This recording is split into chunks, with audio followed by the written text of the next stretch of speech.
Kādu laiku atpakaļ dzirdēju par tādu tā kā pētījumu, eksperimentu, drīzāk varbūt tas būtu kā pētījums, kas saucās FOMO. Un tā galvenā ideja tāda ir, FOMO nozīmē ko? Patiesībā tas ir angļu valodas termins, kas nozīmē fear of missing out, jeb bailes kaut ko palaist garām. Un pētījums liecināja to, ka ļoti daudz īstenībā cilvēki, īpaši tad, kad sāk parādīties ļoti aktīvi sociālie tīkli, un tas pētījums tieši ir kaut kāds 13-14 gads, 2013-14 gads, tieši parādās šī tendence, kur cilvēkiem ir šī sajūta, šīs bailes, bet ja nu gadījumā es šito palaidīšu garām, un rezultātā kas notiek? Tāpēc, ka cilvēkam ir šīs bailes, viņš visu laiku mēģina vērot, kas notiek citu cilvēku dzīvē. Un kas nozīmē ko? Ja tu visu laiku vēro cita cilvēka dzīvi, tas nozīmē to, ka kaut kur tu aizvien mazāk spēj būt klātesošs pats savā dzīvē. Un kas notiek? Tāpēc, ka tev ir bailes, ka tu var kaut ko palaist garām, un tāpēc, ka mēs šodien dzīvojam laikmetā, kur piedāvājums ir milzīgs, kur aizbraukt ceļojumā, ko nopirkt, ko apskatīties, un daudz, kas no tā ir ļoti labs, ja mēs redzam, kāds ietekmelis, ja influencers parāda kaut kādu skaistu taku, mēs to ieraugam, mēs zinām, ka tur ir taka, tur vajadzētu aizbraukt, bet tad tu redz kāds 5-10 takas, un tad saprot, ka tev viņas visas vajadzētu paspēt izsteigāt, jo viņas visas ir tik foršas. Bet tu saprot to, ka tev laika ir tik, cik tev ir. Un kas notiek? Ko viņi ir izpētījuši? Kas tā rezultātā, ko mēs no tās secinām? Kas tad notiek ar cilvēku? Tā rezultātā mūsu kalendāri ir pārblīvēti, un mums laika nav nekam. Mūsu nauda ir pārtērēta. Un mēs nespējam visu to atļauties, ko mēs gribētu. Protams, kas ir vēl trakāk, pārslogots ir mūsu prāts. Mūsu emocijas ir pielādētas. Dēļ tā, ka mēs neko negribam palaist garām, mēs pārēdamies. Un ir jāsaka tā, ka tā, kad mēs bijām ar puišiem uz Ameriku aizbraukuši, uz draft nometni, mēs arī paņēmām tur dažas dienas tādā bišķiņa ceļojumā, un Marks, mans dēls, iedeva sarakstu, ko viņš gribētu pagaršot Amerikā. Un ir jāsaka tā, ka mēs missing out, jo mēs visu nenogaršojām. Un viņš saka, viņam ir daļai vilšanās, bet nebija jau tā, ka mēs bijām izsalkuši. Mēs bijām diezgan pārēdušies, un piedod, Mark, es ņem tev kā piemēru, bet Marks ir cilvēks, kuram viņš spēj ļoti daudz apēst. Un iedomājieties, pat Marks saka, bija par daudz. Šoreiz bija par daudz. To dzirdēt no 17-gadīga dēla, tas ir kaut kas īpašs. Protams, tā rezultātā, kas notiek, mēs arī kaut kur pārstrādājamies, piekritīsim mēs visi, pavadam daudz laika sociālos tīklos, un kaut kur, protams, mēs ļoti gribam pārvērtējam par daudz arī citu cilvēku atzinību, ko citu cilvēku domās par mani. Un šodienas vēstījums attiecināms uz šo FOMO. Es tā domāju par šo svētrunu, un es gribētu teikt tā, ka pirmām kārtām šo svētrunu es gribu sludināt sev pašam. Tā ir svētruna, kas priekš manis ir ļoti aktuāla. Un tas, ko es dalīšos ar jums, nenozīmē, ka es esmu baigi visu sapratis un baigi labi man ar to iedzīvē, bet tad, kad es par šo vēstījumu domāju un par šīm rakstvietām domāju, cik tas priekš manis ir ļoti aktuāli. Un es ļoti ceru, ka tas būs aktuāli arī priekš jums. Un redziet, no šīs pārslogotās dzīves, no šī FOMO domāšanas, kaut ko tik nepalaist garām. Ir kaut kas tāds, ko mēs palaižam garām. Un es domāju, viena no tām lietām, ko reizēm mēs palaižam garām, ir noteikti mūsu laiks ar mūsu ģimeni, ar mūsu tuvākiem cilvēkiem. Bet ir vēl kaut kas, ko mēs palaižam garām. Mēs palaižam garām pašu Dievu. Beigās viņam mēs veltam vismazāko daļu. Un man bieži vien tā tas arī ir. Diena ir tik pilna, tik piesātināta, ka beigās tu vakarā esi noguris. Un kā gan tu vari veltīt laiku Dievam? Ko gan tu vari viņam dot? Tagad arī pēdējos tāds rīts šajā vasaras otrajā cēlienā nodomāju tā agrāk celties. un es esmu uzsācis vienu grāmatu lasīt, kas vairāk tāda, ne tik daudz kā grāmata, bet vairāk tāds darbs ar sevi, strādāt ar sevi, par tādām garīgām disciplīnām. Un nav jau tā, ka es 5 no rīta, es ļoti atvainojos, es tik agri neceļos, jā. Tādā samērībā, varbūt kāds teiks, ka tas nekas agrs nav, pulkstens, 7, kas vasaras režīmā liekas, varbūt ir okei. Bet man jau ir mājā meistari, kas ir jau 7:30 klāt, un viņi jau man neliek mieru. Un man patiesībā viss tas ritms jau ir izjucis. Un tev aiziet visu kaut kam citam, jāvēlt laiks, un tam svarīgiem tev neatliek. Redziet, kāds tam visam ir rezultāts? Pārslogu, mēs esam pārslogoti. Rezultātā, tāpēc, ka mēs esam pārslogoti, mēs kļūstam stresaini. Un tāpēc, ka mēs esam stresaini, nevienu cilvēku neuzlādē stress. Stress tikai un vienīgi cilvēku iztukšo. Pārlādētā dzīve mūs iztukšo. Un šeit ir jāsaka tā, mana sieva ir ļoti labs spogulis, kas man ik pa laikam parāda. Jāsaka tā, mana sieva ir reālisti. Viņa parasti ļoti reāli uz lietām skatās. Es reizēm mēdz būt sapņotājs. Bet tagad strādājot pie mājas lietām, jāsaka tā, mēs esam samainījušies lomām. Es esmu kļuvis reālists. Man termiņi tek un tuvojās. Un es varbūt tur terasa būs nenokrāsota, jumts tur nojuma nebūs uztaisīta. Un man ir stress. Un sieva rīkojas pilnīgi pretēji. Viņa saka, ko tu streso? Tu paspēs. Tu visu izdarīsi. Tā jau arī ir, ko es no tās savas stresošanas atrisinu. Ne jau es uzreiz ņem pinzeli rokās un eju un krāsoju. Es vienkārši uzvilcēs staigāju. Un nav jau tā, ka tas man vakarā baigi uzpildi, cik es labi jūtos, ka es šodien pastresoju. Patiesībā tas mums pat fiziski sēd. Mēs tur kļūstam iztukšoti. Un redziet, bieži vien tajā pašākajā dziļumā jau ir kaut kas cits.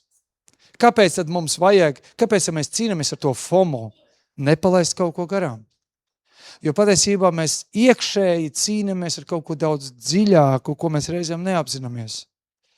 Un tas iekšējā balss, kas mums bieži vien iekšā melo, ir, tu neesi pietiekami labs. Tu neesi pietiekami mīlēts. Tu neesi pietiekami vērtīgs.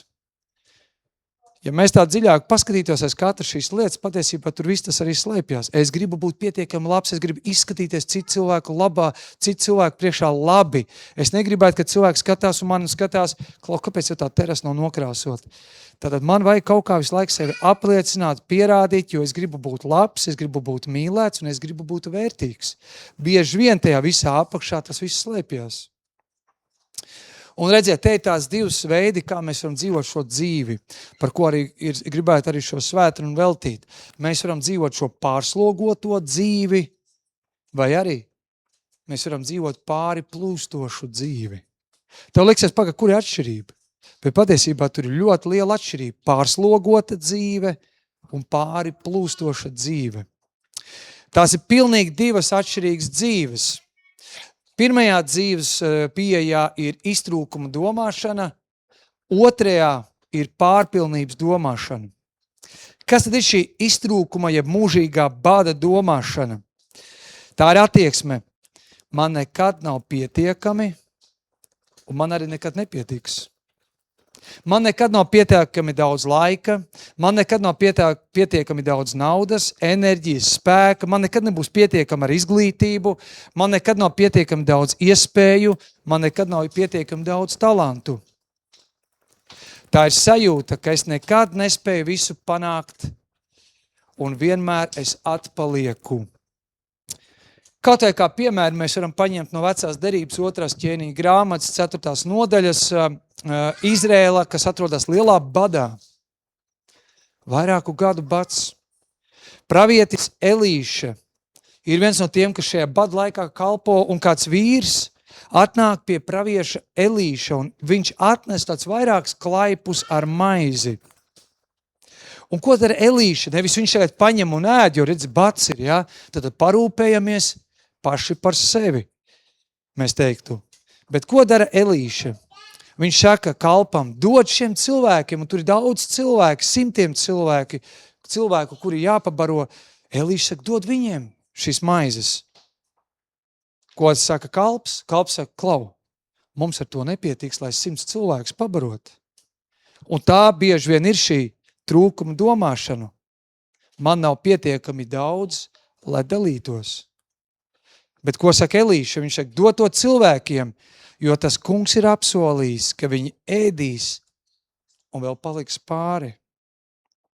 Un kalps paklausa šim Elīšam, un Elīša dala maizi. Un kas notiek? Cilvēki pēd.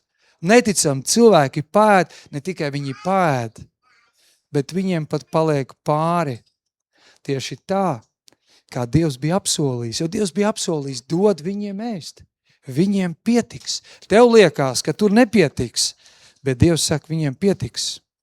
Kalps saka, nepietiks.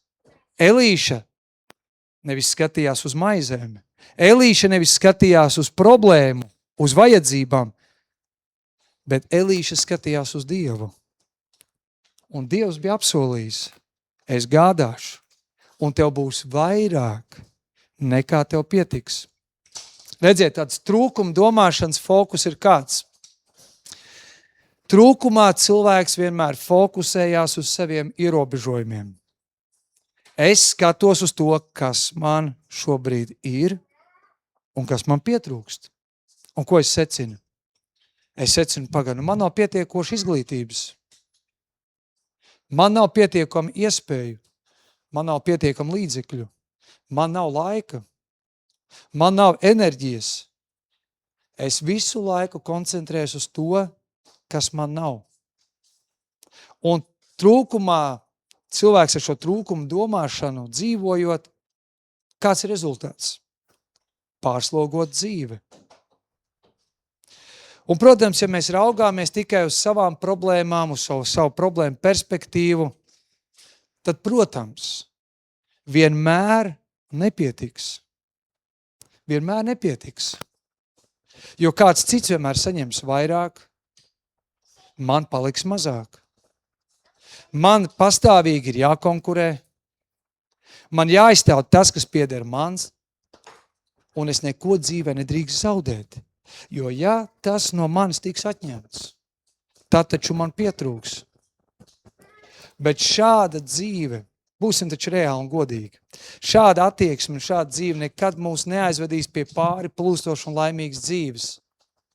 Un tā rezultātā, kas ienāk mūsu dzīvē, ar ko tad mēs tajā brīdī uzpildamies, tad, kad mēs sakam, man nepietiek? Ar ko cilvēks sāk, kas viņā sāk iezakties? Tādas ļoti spēcīgas infekcijas, kas mūs sēda. Skaudība.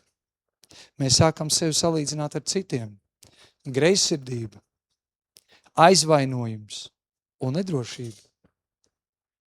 Tās ir kā tādas infekcijas, kā tādas indes, kas iezogās cilvēkā, kas dzīvo ar tādu mūžīgo trūkuma domāšanu. Jo viņam vajag sevi salīdzināt ar citiem, viņš jūtās nedrošs. Ja nu viņa tas, kas viņam pieder, tiks apdraudēts, tiks atņemts, tiks pazaudēts, tā ir trūkuma domāšana.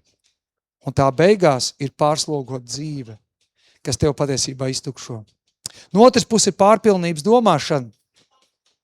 Un tas ir tas, kā Dievs patiesībā vēlās, lai mēs skatāmies uz dzīvi. Tas nozīmē to, ka es skatos uz Dievu, to, kurš gādā par mani. Un tāpēc es varu teikt, Dievam ir vairāk, nekā man jebkad būtu nepieciešams. Apskatāmies Filipiešiem 4. nodaļu 19. pantu. Pāvils, kurš atrodas cietumā, vēlreiz, viņš neatrodas komfortablā situācijā, kur viņam viss ir. Viņš ir arestēts, viņš tiek vajāts, viņš tiek pazemots, viņš atrodas cietumā, jo vēstuli Filipiešiem viņš ir uzrakstījis cietumā. Un ko viņš saka? Mans Dievs apmierinās katru jūsu vajadzību pēc savas godības pilnās bagātības Kristu Jēzu. Viņš apmierinās katru jūsu vajadzību. Viss, ko Dievs dod, tam nav limita, ko viņš var iedot. Nav kaut kas tāds, kas Dievam būtu ierobežots. Padomāsim kaut vai par elpošanu. Vai tu kādreiz esi uztraucies, ka kāds cilvēks tev blakus tik daudz elpo, ka viņš varētu atņemt gaisu tev? Nu, mēs taču par to nespriežam, vai ne? Nu, ja vien mēs nebūtu ieslēgti kaut kādā, īpašā telpā, vienīgais, kas varbūt tev var uztraukt, viņa elpas aromāts. Bet mēs taču vispār šobrīd neraizējamies, man liekas, ka Lūkas drusciņ pa daudz elpo. Man var nepietikt. Mēs taču saprotam, Dievam skābeklis gaiss ir vairāk nekā mēs cilvēki spētu vispār viņu ieelpot. Tam nav limits. Un redziet, tā ir pat par daudzām citām lietām. Kad mēs ticam un mēs pieņemam, ka Dievam ir vairāk nekā man jebkad būtu nepieciešams, kāda mana dzīve kļūst. Nu, protams, tas svarīgākais, kas ienāk mūsu dzīvē, es domāju, pēc kā mēs visbiežāk ilgojamies tajā pārslogotajā dzīvē, ir miers. Miers ienāk mūsu dzīvē. Tas taču ir tas, ko mēs gaidām, ka mēs saprotam, es visu nekontrolēju, es visu šobrīd atrisināt nevaru. Nu, es domāju, šī nakts bija kā labs piemērs tam. Nu, tu arī, nostiprināt batutu, tu vari, kaut kāds lidojušos priekšmets, tur basketbola grozu nolaist lejā, bet tu nevari nokontrolēt visu. Visu, ko tu vari vienkārši šo nakti gaidīt, ka tā paies un uzticēties Dievam. Ienāk pārliecība, ienāk drošība, un tā kļūst par pāri plūstošu dzīvi. Un ziniet, tad, kad mūsu dzīve šāda parādās, šādas kvalitātes, ne tikai izmainamies mēs, bet paskatāmies taču, mēs sākam mainīt arī mūsu attiecības ar cilvēkiem. Tu otru cilvēku neuztver kā konkurentu, ar ko gribi salīdzināties, vai kuram gribi tikai izpatikt. Tu vari būt patiess.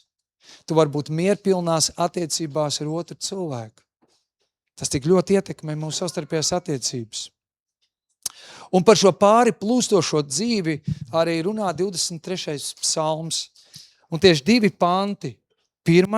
un 5. pants, psalma, ko ir sarakstījis Dāvids. Atkal, šie vārdi nav sarakstīti pilī, šie vārdi nav sarakstīti komfortā. Šie vārdi ir sarakstīti, ka Dāvids tiek vajāts. Ķēniņš Sauls grib viņu nogalināt. Mēs kādreiz varbūt skatāmies šos bībeles stāstus un notikumus, mēs bišķiņ viņus romantizējam, redz kā Dāvids tur it kā bēg, kaut kādā alā noslēpjās, bet īstenībā tie bija ļoti nopietni dzīvības apdraudējumi. Dāvids ir satriekts, viņš ir nobijies un vairākos psalmos mēs par to varam lasīt, ja, kur viņš ir izmisis un viņš gaida uz Dievu. Bet šajā psalmā viņš apraksta Dievu kā savu ganu. Un viņš šeit raksta, Kungs ir mans gans. Un ko viņš tālāk saka? Man netrūks nenieka. Vai tas nozīmē, ka Dāvids dzīvo ideālos, mierpilnos apstākļos? Kā jūs teicu, viņš dzīvo ļoti stresēnos apstākļos. Un neskatoties uz to, iedomājieties, viņš var pateikt šos vārdus.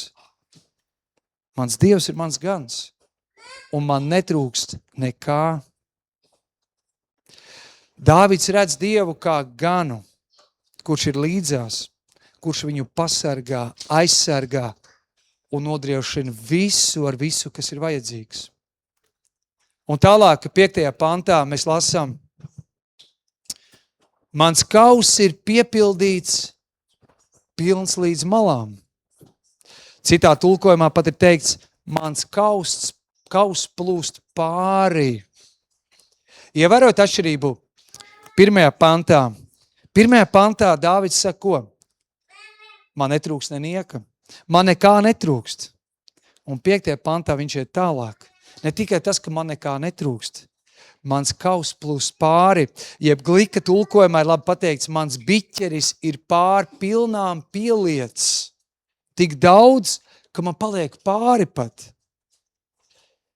Man ir viss nepieciešamais, bet man patiesībā ir vēl vairāk, nekā man ir nepieciešams.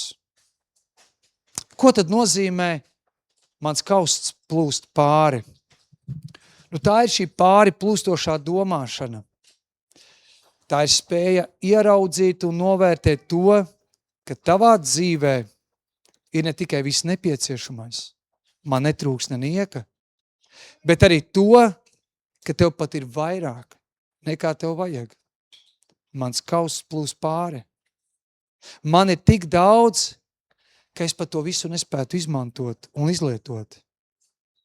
Un kas tad ir šis kauss? Nu, katram droši vien mums ir tas savs kaus, tas savs biķeris, kas šobrīd ir tik svarīgs, kur mēs gribētu, lai viņš pāri plūst. Bet pāri visam jau tā ir mūsu dzīve. Tas kaus, tie esam mēs, mūsu dzīve. Arī Jēzus ir runājis par šādu dzīvi.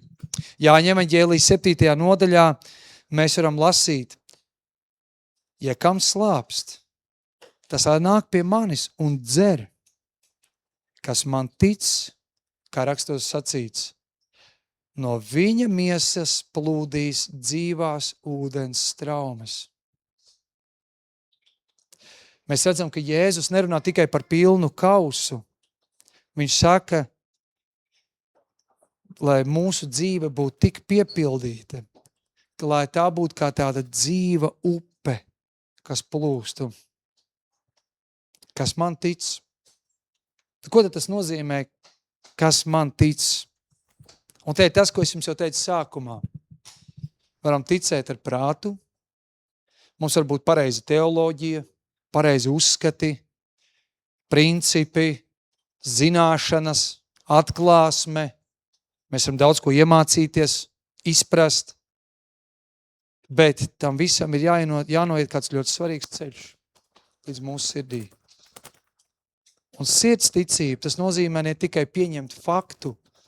Sirds ticība nozīmē, tā ir paļaušanās, tā ir uzticēšanās. Tā ir attieksme būt pilnībā atkarīgam uz to, kam es ticu. Balstīt visu savu dzīvi uz to, kurš ir pāri visam, tam, kurš var pāri plūst, pāri pludināt tavu dzīvi. Un tas ir Kristus, kā Jēzus saka, kas man tic, nevis iespējām, nevis talantiem, nevis tavām zināšanām, nevis vienkārši, naudai vai materiālām lietām, bet Jēzus saka, kas tic man, no tā tad plūdīs šī dzīvā ūdens straume. Es ticu tam, ka Jēzus ir tas, par ko viņš sevi sauc. Es ticu un es paļaujos. Es pilnībā uzticos viņam. Un es gribu būt pilnībā atkarīgs no viņas žēlastības. Tā ir pāri plūstošās dzīves atslēga. Pilnīga uzticēšanās Kristum. Un ziniet, mūsu kauss nekad nebūs tik liels, lai tas spētu saturēt visu to, ko Dievs spētu tajā ieliet. Nekad. Dievs patiesībā varētu daudz vairāk ieliet, nekā mūsu kauss spētu saturēt. Nekā mūsu mazā dzīve spētu to aptvert. Un Dievs vēlas, lai mūsu kauss būtu piepildīts pāri malām ar šo neizsmeļamo Dieva labestības avotu. Kas ir labs, tas ir labs avots. Jā, varbūt reizē mums šķiet, bet kāpēc Dievs nepiepilda ar to manu parasto ikdienišķo, kas šobrīd man tik ļoti ir vajadzīgs? Bet skaidrs, ka Dievs var iedot visu. Arī tās mazās vienkāršās lietas. Un reizēm ik pa laikam jūs jau dalāties ar tām liecībām, kur Dievs arī tajās mazajās vienkāršajās lietās ir uzticams. Arī tajās mazajās lietās, kuras mēs pat nepamanām, kur Dievs ir uzticams. Bet ziniet, Dievs var mūs piepildīt ar to, kas mums tiešām ir vajadzīgs. Ar mūsu dziļākām vēlmēm, ar kuras mēs nekad nespēsim uzpildīt ar tādām pārējošām, laicīgām lietām. Lai cik klišejs, varbūt tas arī izklausītos. Dievs piepilda tiešām ar kaut ko ļoti bagātīgu un dziļu, kas katram cilvēkam ir vajadzīgs. Un ja cilvēks sevi nepiepilda ar to, viņš vienmēr būs tāds izslāpis, staigā šajā pasaulē. Un ar ko tad Dievs piepilda mūs? Kas tad ir tās fundamentālās lietas, ar ko Dievs mūs piepilda? Tā ir jēga, dzīves jēga. Kāpēc es esmu, ko es daru un kāpēc es to daru? Viņš mums piepilda ar patiesu prieku, ar mieru, ar labestību un pār visam, ar ko tad Kristus mūs piepilda? Ar glābšanu. Viņš mūs piepilda ar glābšanu, jo neviena mūsu darīšana, gribēšana, cenšanās un pūlēšanās nevar nomazgāt mūsu grēkus. To var tikai izdarīt Kristus, un viņš mūs var piepildīt ar glābšanu.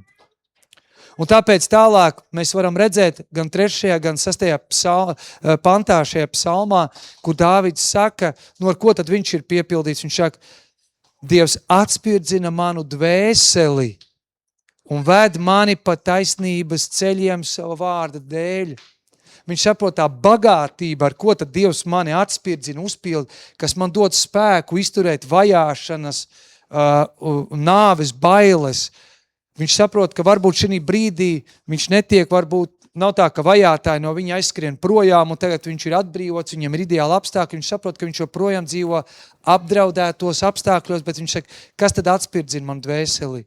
Dievs atspirdzina manu dvēseli, kā tāds svaigs ūdens ienāk manā dzīvē.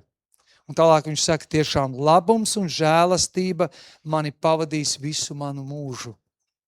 Labums un žēlastība mani pavadīs.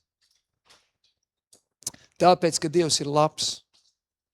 Viss, ko viņš dara manā dzīvē, ir manam labumam. Nav kaut kas tāds, kur Dievs būtu bišķiņ nokļūdījies, kaut kur aizšāvis garām, kaut ko izdarījis tādu un pēc tam, man žēl, ka es to izdarīju. Viss, ko Dievs tavā dzīvē dara, tas viss ir tavam labumam. Tas attiecās arī uz dzīves grūtajiem notikumiem, jo Dievs nav spējīgs darīt ļaunu. Viņš var darīt tikai labu. Arī Jēzus saka, un Jēzus arī runā par to, ka viņš ir labais gans. Jāņa evaņģēlī 10. nodaļas 10. pantā varam lasīt, kur Jēzus saka, es esmu nācis, lai tiem būtu dzīvība un pārpilnība. Un šeit viņš runā par to, ka viņš ir kā šis labais gans, kurš nāk un kurš rūpējās par savām avīm, un viņš ir nācis, lai viņiem būtu dzīvība un pārpilnība pār pārēm. Zaglis. Un tur viņš arī min, ka zaglis nāk vienīgi, lai zaktu. Zaglis ir tas, kas nāk no tevis, lai paņemtu un izsūktu. Viņa mērķis nav tev palīdzēt, ja kaut ko tev atrisināt. Un jautājums ir, kas ir tas zaglis manā dzīvē? Kas ir tie zagļi manā ikdienā? Kas apzog manu ikdienu, kas apzog manu prieku, manu drošību, manu mieru? Padomāsim. Kas ir tas, uz ko mēs paļaujamies, bet beigās mēs jūtamies, ka mēs esam tādi izčakarēti, apzakti. Liekas, tu cerēji, ka tas dos tev tādu piepildījumu, bet beigās viss, kas ir, tas viņš nozac vienkārši no tevis laiku un uzmanību. Un vai nav tā, ka tik bieži mēs šos zagļus ielaižam iekšā mūsu dzīvēs un ļaujam, lai viņi mūs aplaupa. Tieši dzīves grūtajos brīžos mums ir kārdinājums atrast vieglāko ceļu, noticēt meliem. Taču Jēzus ir devis apsolījumu. Es esmu nācis, lai jums būtu īsta un pilnvērtīga dzīve, kas plūst pāri. Es neesmu nācis, lai tevi apzaktu. Es patiesībā esmu nācis, lai tev būtu viss nepieciešamais tavā dzīvē. Un tas nenozīmē apsolījumu, ka vienmēr man būs tas, ko es gribu. Nezinu, pietiekoši līdzekļu, vienmēr laba ideāla veselība, ērta dzīve, panākumi visās manās iecerēs, jeb dzīve, nezinu, bez sāpēm, bez ciešanām. Arī Jēzus pats un viņa mācekļi piedzīvoja zaudējumus, vajāšanas, ciešanas, grūtības. Tomēr viņos bija kaut kas tāds, ko ārējie apstākļi nekad nevarēja atņemt. Tas bija miers attiecībās ar Dievu. Tā bija grēku piedošana, dzīves jēga, svētā gara klātbūtne. Tā bija cerība ciešanās, tā bija mūžīgās dzīvības drošība, un tā bija spēja mīlēt un pat tādos apstākļos kalpot citiem. Dzīve pārpilnībā nav dzīve, kurā man viss ir, ko es vēlos, bet tā ir dzīve, kurā paļaujoties uz Dievu, es apzinos, ka man ir viss, kas patiesi ir nepieciešams. Paļaujoties uz Dievu, Es apzinos, ka man ir viss, kas patiesi man ir nepieciešams.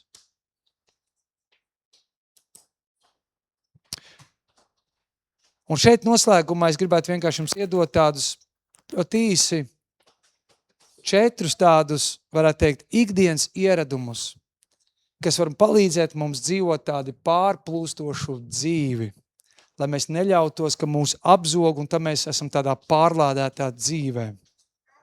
Un pirmais, paliec savienots ar Jēzu katru dienu.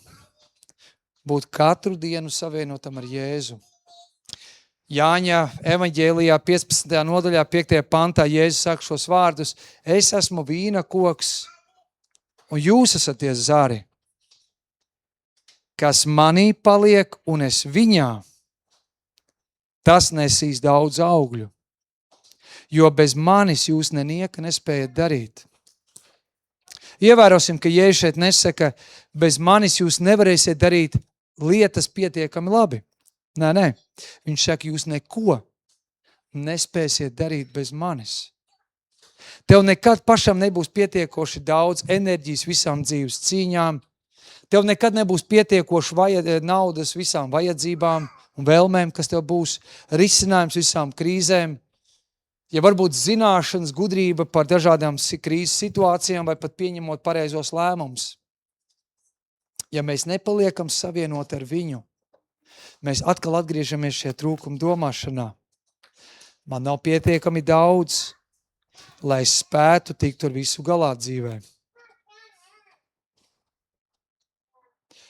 Bet tad, kad mēs paliekam savienot ar Jēzu, tad, kad mēs lasām Dievu vārdu, tad, kad mēs to pārdomājam, ļaujam, lai tas piepilda mūsu prātu un lai tas būvē šo ceļu uz mūsu sirdi, un tad, kad mēs sākam tam paklausīt, tad mēs redzam, ka kaut kas mūsu dzīvē izmainās. Un Jesajas grāmatā vienā vietā ir rakstīts, ja mēs paklausam Dievam, viņa gribai, tad mūsu dzīvē būs arī ienāk kā šī dzīvais ūdens avots, jeb kaut kādā vienā tulkamā par teiks kā tāds jūras viļņi, kas šalks, kas nāks, kas ienesīs tādu dzīvību mūsu dzīvē. Un redziet, tad, kad mēs esam pārņemti ar negatīvām domām, problēmām, ar grēku vai bailēm un domājam par to atkal, tad, protams, kas tas ir? Tā ir raizēšanās. Un mēs tikai vēl vairāk sevi iegruzām. Bet ne pa centimetru mēs patiesībā neatrisinām šo problēmu. Ļoti dabīgi, fizioloģiski mums ir raizēties par šīm lietām, bet ja mēs kļūstam pārņemti ar to un ļaujamies, lai tas mūs sāk apzagt, kā Jēzus saka, pat ne centimetru tas nevar pielikt klāt tavām problēmām. Bet tad, kad mēs paņemam kādu Bībeles pantu vai Dieva apsolījumu un domājam par to atkal un atkal, to sauc par Dieva vārdu pārdomāšanu. Tu nevis koncentrējies uz to, kas tev nav, bet tu koncentrējies uz to, kādi ir Dieva apsolījumi. Kāds ir Dievs? Un kad Dieva nodoms ir tas labākais priekš tevis. Tāpēc pirmais, kādu ieradumu mēs varam, tad, kad mēs varbūt sākam dzīvot šo pārslogoto dzīvi, bet kā veidot šo par pārplūstošo dzīvi, esi savienots ar avotu, ar stumbru, esi savienots ar Kristu. Un tas nenotiek tā vispārīgi, tik tā. Dievs dod ceļu, kā mēs varam būt savienot. Caur viņa vārdu un caur mūsu sarunām, caur mūsu lūkšanām, ļoti sistemātiskām, regulāru laiku kopā ar viņu. Otrs ieradums. Pārstāj sūdzēties un sāc pateikties. Redziet, cilvēki, kas kurn, kas sūdzās, kas mūžīgi neapmierināti, turpat, protams, šodien ir pat ļoti pierādīti pētījumi, tas pat atstāja ļoti konkrētas sekas uz mūsu ķermeni, kur izdalās nepareizie hormoni, kas sāk vairoties mūsu ķermenī, un tas, protams, mūsu veselību sēd. Un mēs paliekam mums paliek tikai vēl sliktāk. Bet ko saka Pāvils vēstulē Filipiešiem? Viņš saka, visu dariet bez kurnēšanas un šaubīšanos. Visu, ko tu dari, lai kāda būtu tavi apstākļi, lai kāda būtu tava situācija, lai cik tu būtu noguris, visu, ko tu dari bez tādas burkšķēšanas, kurnēšanas, stresošanas, sūdzēšanās, neapmierināšanas. Un kas ir tas, par ko mēs visbiežāk sūdzamies un kurnam? Un vai šī sūdzēšanās, kurnēšana jebkad mums dzīvē ir palīdzējusi? Un tā, ka es minēju to piemēru ar Ilzi, ar sievu, un tad, kad es tur paburkšķēju, un pastresoju, nav jau tā, ka viņai uzlabojos garstāvoklis. Protams, viņa deva pretī ar pretreakciju bišķi savādākā veidā, ar pozitīvo. Bet neko jau tas neuzlabo. Dzīvi jau tas neuzlabo. Vai tas maina mūsu attiecības ar bērniem, tad, kad mēs kurnam un burkšķam? Vai tas maina, stiprina mūsu laulību? Vai tas, ka mēs burkšķētu un kurnētu par briesmīgākiem laikapstākļiem, kas mums bija, vai tas mainītu mūsu laikapstākļus? Vai tas mainītu mūsu cilvēks darbā, vai tas mainītu mūsu problēmas? Sūdzēšanās, kurnēšana neko nemaina, bet tas maina mūsu pašus un padara mūs aizvien neapmierinātākus. Tas drīzāk mūs iztukšo. Bet tā vietā Pāvils Tesaloniķiešiem saka, par visu esiet pateicīgi, jo tāda ir Dieva griba Kristu Jēzu attiecībā uz jums. Kādreiz cilvēki jautāja, kas ir Dieva griba manā dzīvē? Ko Dievs sagaida no manis? Kā man vajadzētu dzīvot dzīvi? Varbūt tieši šajā īpaši trauksmainajā dzīves situācijā, kurā tu šobrīd esi, līdzīgi kā Dāvids, kurš atradās tumšajā ielējā, kā dzīvo Dievs man šo dzīvi šobrīd? Tad Pāvils vēstulē Tesaloniķiešiem mums dod atbildi. Kā tu vari dzīvot šo dzīvi? Sāc šo dienu ar to, ka tu par visu esi pateicīgs. Jo tāda ir Dieva griba. Tāds ir Dieva nodoms, ka tu esi pateicīgs. Un te es gribētu iedot mums visiem izaicinājumu. Ir jāsaka tā, ka es nezinu, kāds sākās jūsu rīta rituāls, mans rīta rituāls, es atvainojos par savu grēcīgumu un cilvēcīgumu un pasaulīgumu. Mans rīta rituāls sākās paņemot telefonu rokās. Kādam varbūt no jums ir citā istabā, man viņš atrodas blakus gultai, jo man vienmēr ir tā sajūta, ka kaut ko vajag apskatīties. Kaut kas svarīgs tur ir atnācis. Un parasti tas sākās ar Instagramu, Facebook un varbūt vispārējo. Bet kā būtu, ja mēs to rītu iesāktu ar pateicības vārdiem? Pamosties, apsēdies, pamodini savu sievu vai vīru. Ja viņi vēl nav pamodušies, ja viņi saldi guļ, lai turpina tālāk gulēt. Bet kā būtu, ja tu iesākt rīt ar to, ka tu pasaki kaut vai 3 lietas, par kurām tu esi pateicīgs? Mēs tagad ar radiem bijām aizbraukuši uz Jūrkalnu, arī jūras krastā, tur stāvkrastā palikām pa nakti, un tad mēs drusciņu šo praktizējam. No rīta piecēlāmies, tas gluži nebija uzreiz ieelpojot pirmo elpas vilcienu, pamostoties, bet atturot acis, bet aiziet stāvkrastā, sēžot, mēs katrs vienkārši padalījāmies par 3 lietām, par kurām mēs esam pateicīgi. Un tiešām īpaši tajā dzīves mūsu grūtajos brīžos, tas būtu tas, kas mums vajadzīgs ir praktizēt. Jo jāsaka vēlreiz, sociālajie tīkli jau drīzāk mūs var iegruzīt. Protams, arī tur mēs varam saņemt iedrošinājumu, kādu labu humoru. Un tomēr kā būtu, ja tu vispirms paskatītos uz savu paša dzīvi, uz to, kas notiek tava paša dzīvē, un nosaukt vārdā to, par ko tu šodien esi pateicīgs. Kas ir bijis labs. Varbūt arī pateicīgs par tiem pārbaudījumiem, par tām grūtībām, arī pateicīgs par to nezināmo, bet kad Dievs tev ved caur tai tumšai ielai. Un tad, kad mēs esam pateicīgi, mēs novēršam fokusu no mūsu problēmām, kuras iespējams tajā brīdī tāpat mēs nevaram atrisināt. Un es veltu visu savu uzmanību uz to labo, kas jau notiek manā dzīvē. Spēt ieraudzīt to labo vērtīgo. Tāpēc Pārstāj sūdzēties. Sāc savu dienu ar pateicību. 3. Pārstāj salīdzināt sevi ar citiem un mācies būt apmierināts. Jeb novērtēt to, kas tev ir. 2. vēstule korintiešiem Pāvils saka, mēs neļaujam sev pieskaitīt tiem vai salīdzināt ar tiem, kas paši sevi grib izcelt.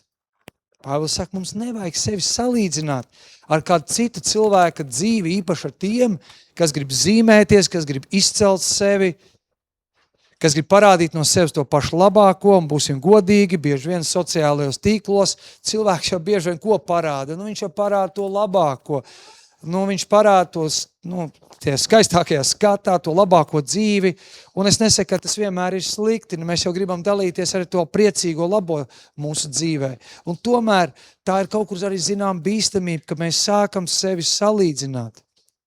Un atkal tāda salīdzināšanās bieži vien ir tāda laika un enerģijas izšķiešana. Jo Dievs tevi nav radījis, lai tu būtu kāds cits.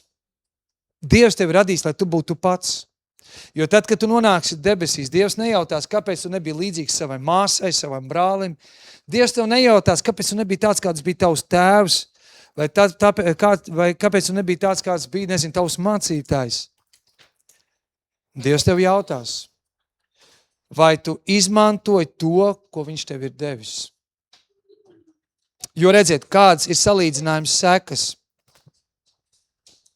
Kāds ir sekas tam, ka mēs sākam sev salīdzināt ar citiem? Ja mēs atrodam kādu cilvēku, kurš ir labāks nekā mēs,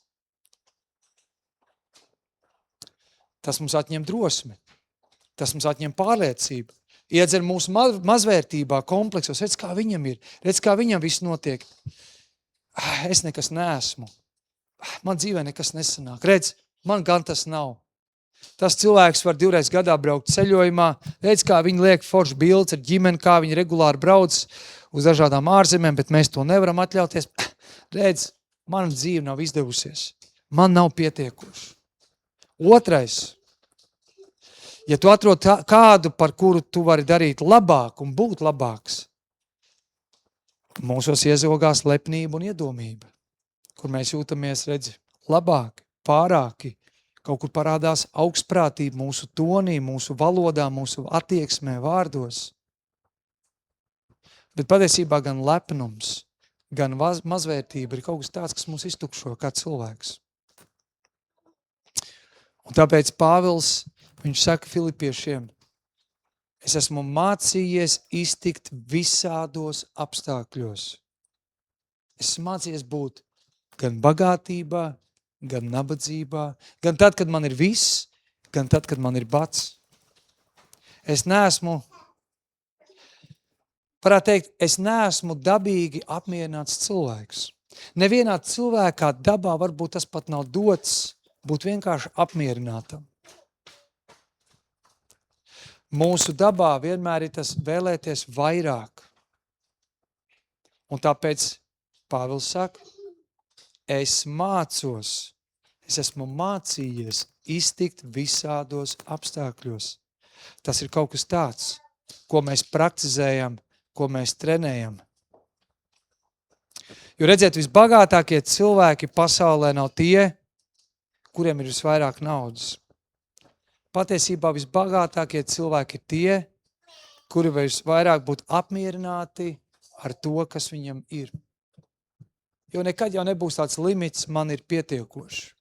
Tāpēc es mācos būt apmierināts ar to, kas man ir. Tas neizslēdz to, ka mēs nevaram tiekties pēc kaut kā vairāk, pēc kaut kā labāka. Tā vēlme pēc kaut kā dzīties jau mūsos cilvēkos ir dabīgi. Bet vai es spēju novērtēt un būt apmierināts ar to, kas man ir šodien?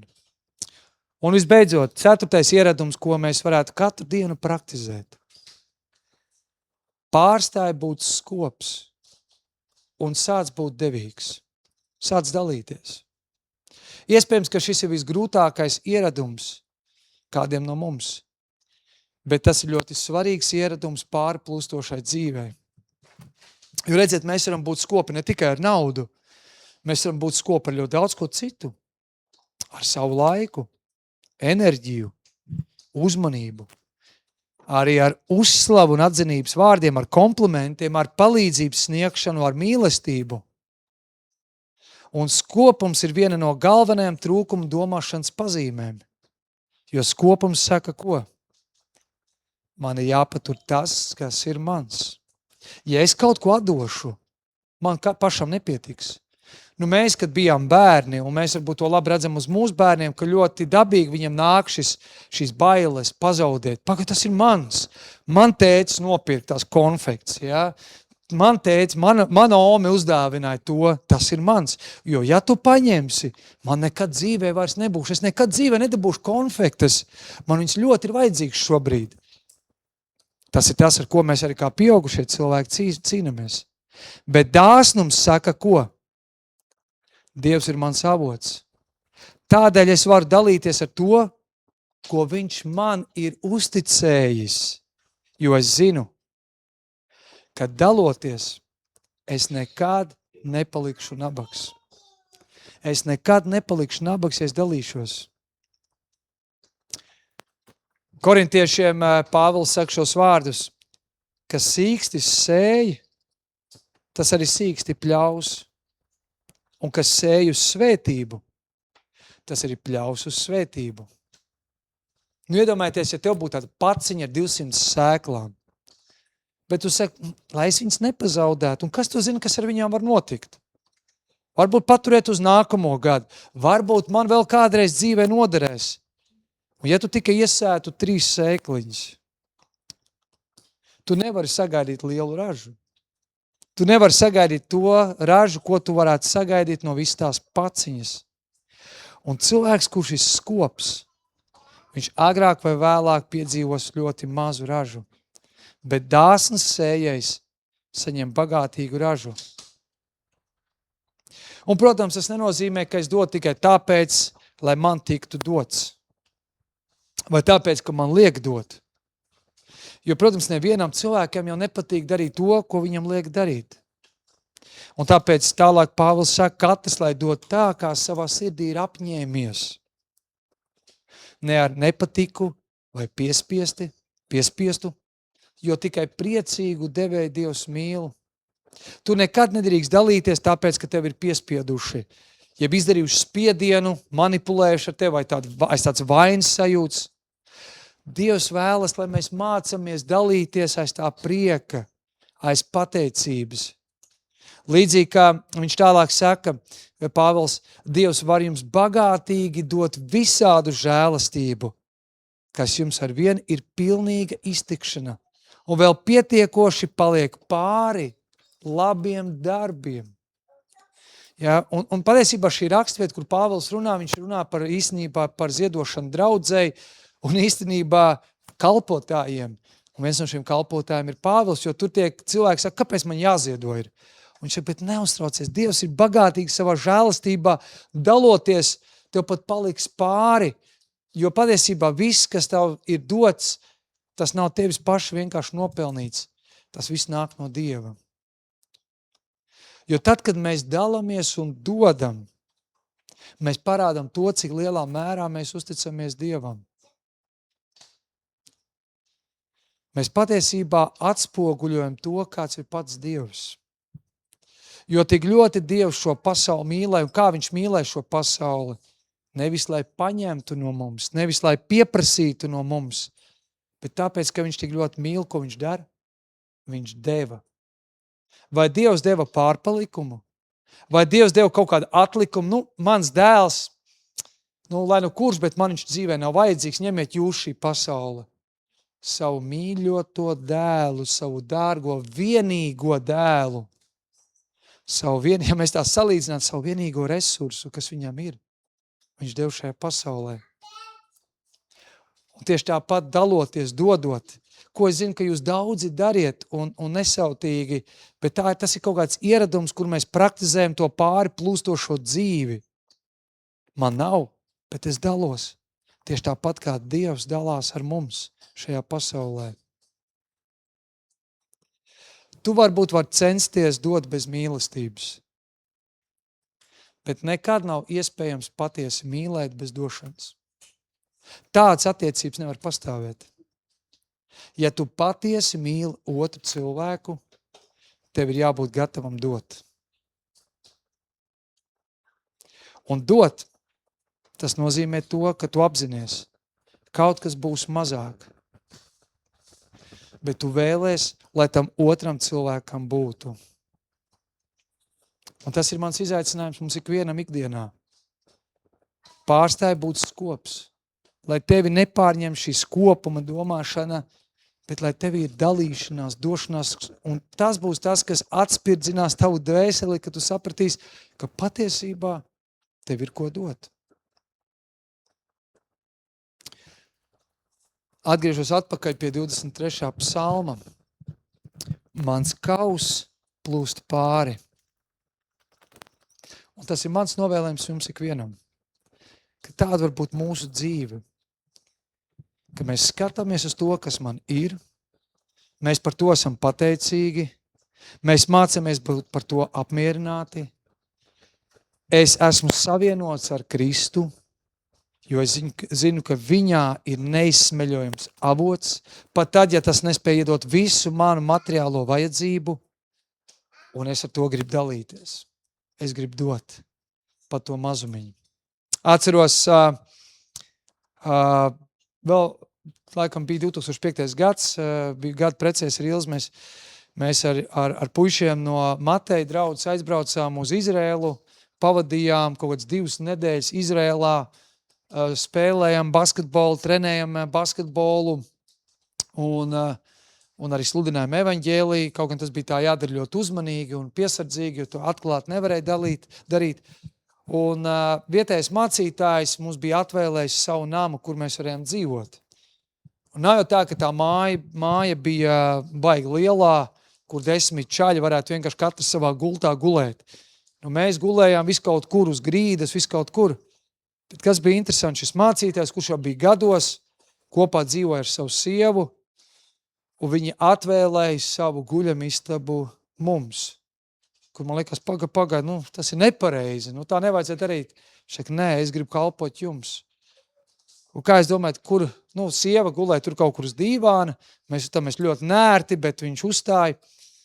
Es atzīšos, es nebiju tas cilvēks, kas gulēja viņa gultā, arī es gulēju uz grīdas. Mums bija katram kaut kādi matrači atrasti, un tam mācītājiem viņam pat nebija matracis. Viņš bija paņēmis palagu un uzlicis uz flīzēm un vienkārši gulēja. Un tas nebija viens vakars, tā nebija viena nakts, tā nebija 2 nakts, tās bija gandrīz 2 nedēļas. Mēs bijām pie viņa. Un viņš vienkārši gulēja uz flīzēm. Protams, ārā bija karsts, tas bija augusts un nebija tā, ka tur nosals, viņam pat nebija ko apsekties. No rītiem tas skats, kur viņš vienkārši ar drēbēm, vienkārši guļ uz flīzēm. Un viņš saka, es gribu kalpot jums, es gribu jums dot to pašu labāko. Liekas, pagaid, vai nevajadzētu vispirms tev par sevi parūpēties, un tad tu tā kā parūpējies par citiem. Un bieži vien tā arī vajag. Mums vajag par sevi parūpēties, lai kalpot citiem. Bet pat tajā mazumā, pat tajā, kad man nav nekā, es varu dalīties. Un tāpēc, lai mūsu lūkšana katru dienu šī, es vēlos būt dāsns, nevis mantkārīgs. Es vēlos būt apmierināts, nevis tikai salīdzināt ar citiem. Es gribu būt pateicīgs, nevis visu laiku kurnēt un sūdzēties. Es gribu būt savienots ar Kristu, nevis dzīvot atrauc no viņa. Lai tā ir mūsu lūkšana ikdienā, lai tā mēs praktizējam šo uzpildīšanos, un tad būs šī pārplūstošā dzīve mūsos. Āmen. Kungs, Dievs, mēs Tev pateicamies, ka Tu esi mums dāvājis savu vārdu, īpaši par 23. psalmu pasakamies. Dievs, ka mēs gribētu šajā dzīves posmā, kur mēs atrodamies, teikt, Tu esi mans gans. Gans, kurš mani aizsargā, gans, kurš mani vada. Ļauj, kungs, mums neskriet pa priekšu Tev, bet ļauj mums sekot Tev.